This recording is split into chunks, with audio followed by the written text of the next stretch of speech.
Praise the lord. సకల ఆశీర్వచన స్తోత్రములకు మించిన ఘనమైన యేసయ్య నామము స్తుతింపబడునుగాక. మీకు కృపయు సమాధానము విస్తరించునుగాక. ఈ దినపు యేసయ్య జీవపు మాట 110వ కీర్తన మొదటి చరణం. నా కుడి పార్శ్వమున కూర్చుండుము.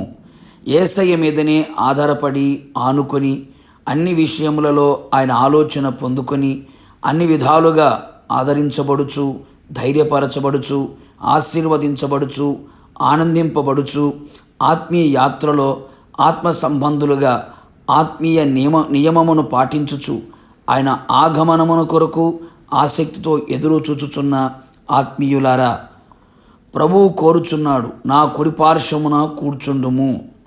మనము కూడా ఈ ఆత్మీయ యాత్రలో ఆయన పాద సన్నిధిలో నిలిచి మన వ్యక్తిగత జీవితంలో, కుటుంబములో, సంఘములో, మన కలిగిన సమస్తములో ఆయన మన కుడి పార్శ్వమున నిలిచి ఉన్నట్లుగా ప్రార్థించదము. కన్నీళ్లతో ఆయనను వేడుకొనెదము. నిశ్చయముగా ఆయన మన శత్రువులని ఆయన పాద పీఠములుగా చేయును. ఆయన సర్వశక్తి గల దేవుడే ఉన్నాడు, సర్వాధికారి ఉన్న దేవుడే ఉన్నాడు, సమస్తమును సాధ్యము చేయగల గొప్ప దేవుడే ఉన్నాడు. భయపడకు, దిగులు పడకు, కలవరపడకు, కృంగిపోకు, బెదిరిపోకు, వణికిపోకు, జంకవద్దు. మన యేసయ్య మన శత్రువుల కంటే గొప్పవాడై, అధికుడై, బలవంతుడై ఉన్నాడు.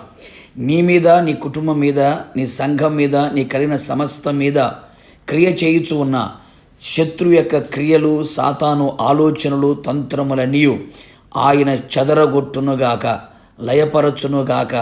నీకు జయమును దయచేసి నెమ్మదిని, సంతోషమును, సమాధానమును నలుదిక్కుల నీకు దయచేయును.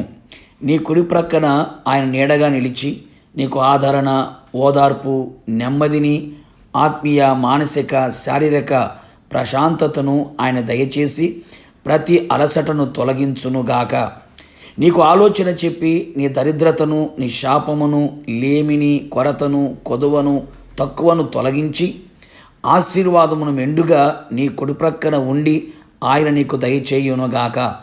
సదాకాలం మనము ఆయన యందు గురి నిలుపుకొని ఉంటూ ఉండగా నిశ్చయముగా ఆయన నీ కుడి ప్రక్కన నిలిచి నిన్ను కదల్చనీయకుండా చేయును. అవును ప్రియులారా, నీ విశ్వాసములో, నీ పరిశుద్ధతలో, నీ నీతి యథార్థతలో, నీ ప్రార్థనలో, నీ భక్తిలో, నీ ఆత్మీయ స్థితిలో నుండి నిన్ను కదిలించి వేయవలనని పలు విధములైన శ్రమలు, బాధలు, ఆర్థిక పరిస్థితులు, అనుకోనని కార్యములు విపరీతముగా ప్రయత్నించుచు ఉండగా ఎలాంటి పరిస్థితులైనా నిన్ను కదిలించకుండా ప్రభువు కృపలో అంతం వరకు స్థిరముగా ఉండునట్లు ఆయన నీ కుడి పార్శ్వమున ఉన్నాడు. అపవాది నీ కుడి ప్రక్కన నిలిచి నీ మీద నిందలు మోపుచు ఉండగా నీవు దీనుడవై ఆయన పాద సన్నిధిలో నిలిచి ఆయన పాదములను పట్టి ఉండగా నీ పక్షమున ఆయన నీ కుడివైపున నిలిచి నిన్ను తీర్పునకు గురి చేసే వాళ్ళ బారి నుండి నీ ప్రాణమును కాపాడును. శత్రువు యొక్క అపవాది ఆగడములను అంతము చేయును. నిశ్చయముగా ప్రతి విషయములో నీ కుడి ప్రక్కన ఆయన నిలుచునుగాక, నీ కుడి పార్శ్వమున ఆయన ఉండునుగాక. ఆయన మహిమగల రాకడకు నిన్ను సిద్ధపరచును గాక. ప్రార్థన. అత్యంత కృపగలిగిన మా ప్రియ పరలోకపు తండ్రి, మీ పరిశుద్ధమైన పాదములకి కోట్లాది స్తోత్రములు చెల్లించుచు ఉన్నాం. మీరెంతైనా నమ్మదగిన దేవుడవు, మంచి దేవుడు ప్రభువా. మీ ప్రియ బిడ్డల కుడి పార్శ్వమున మీరు ఉండాలని మీరు కోరుకున్నందుకై మిమ్మల్ని స్తుతిస్తూ ఉన్నాం. మీ ప్రియ బిడ్డల కుడి పార్శ్వమున మీరు కూర్చుండి నిలిచి వారి పక్షముగా మీరు ఆలోచన చెప్పి శత్రువు కార్యములన్నిటి మీద జయమును కలుగు చేసి శాపమును కొట్టివేసి ఆశీర్వాదాన్ని నుంచి తీర్పుల నుంచి తప్పించి ప్రభువా విమర్శకు లోనవుతున్న ప్రజల జీవితాల విడుదల కలుగు చేసి అన్ని విధములుగా సంతోషము, సమాధానము, ఆశీర్వాదము, రక్షణ భాగ్యమును కలుగచేసి నీ మహిమగల రాకడకు సిద్ధపరచమని యేసు నామములో వినయముతో వేడుకొని పొందుకొని ఉన్నాము పరలోకపు తండ్రి. ఆమేన్.